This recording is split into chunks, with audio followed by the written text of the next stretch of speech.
কনকনে ঠান্ডায় জবুথুবু কুড়িগ্রাম জেলার মানুষেরা। এ বিষয়ে বিস্তারিত জানাতে সরাসরি যুক্ত হচ্ছেন সহকর্মী জুয়েল রানা। জুয়েল, জনজীবনে শীতের প্রভাব কেমন দেখছেন জানাবেন।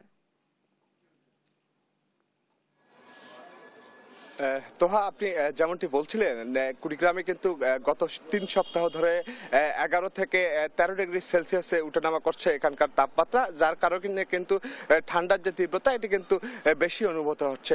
বিশেষ করে দিনের বেলা কিন্তু সূর্যের যে উত্তাপ, সূর্যের দেখা মিললেও সূর্যের উত্তাপ না থাকার কারণে কিন্তু ঠান্ডার বেশি অনুভূত হচ্ছে। বিশেষ করে সকাল এবং সন্ধ্যা থেকে পরের দিন সকাল পর্যন্ত ঠান্ডার যে তীব্রতা সেটি কিন্তু অনুভূত হচ্ছে এবং রাত্রে ঘন কুয়াশা বৃষ্টির মতো ধরতে থাকে। আমরা দেখেছি যারা শ্রমজীবী মানুষ রয়েছে এই অঞ্চলে তারা কিন্তু বিপাকে পড়েছে। আমি যদি একটু আপনাকে দেখাতে চাই, এখানকার আমি যে এলাকাটিতে রয়েছে সেখানে কিন্তু অনেক লোকজন খড়কুটো জ্বালিয়ে তারা কিন্তু শীত নিবারণের চেষ্টা করছে।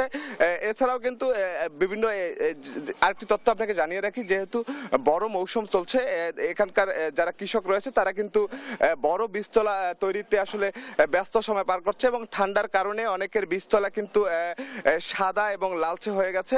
কৃষি বিভাগ বলছেন তারা কিন্তু এইসব কৃষকদের আসলে পরামর্শ দিচ্ছেন। তারা বলছেন যে বীজতলা পলিথিন দিয়ে ঢেকে রাখার পরামর্শ দিচ্ছেন। এছাড়াও কিন্তু সকালবেলা রশি দিয়ে বীজতলা থেকে কুয়াশা ঝেড়ে ফেলার জন্য আসলে পরামর্শ দিচ্ছেন। এছাড়াও কৃষি বিভাগ বলছেন যে 10 ডিগ্রির নিচে তাপমাত্রা নামলে কিন্তু বীজতলার একটি ক্ষতির আসলে আশঙ্কা করছে।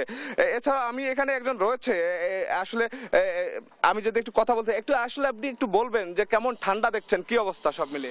ঠান্ডা খুব, সকাল সন্ধ্যে খুব ঠান্ডা। বিভিন্ন জায়গার মধ্যে কম্বল টম্বল দিবে নিচে, আমার কিছুই নাই। বিভিন্ন ঠান্ডার জন্য কাজ কামাই কিছু করি আর বাবা দিনে।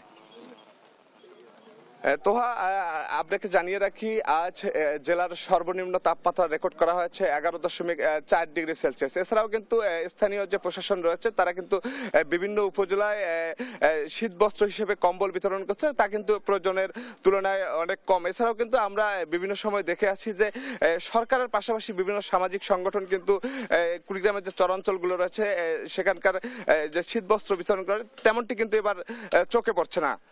তোহা। জুয়েল, আপনাকে ধন্যবাদ। কনকনে ঠান্ডায় জবুথুবু কুড়িগ্রাম জেলার মানুষরা, এই বিষয়ে বিস্তারিত জানাচ্ছিলেন আমাদের সহকর্মী জুয়েল রানা।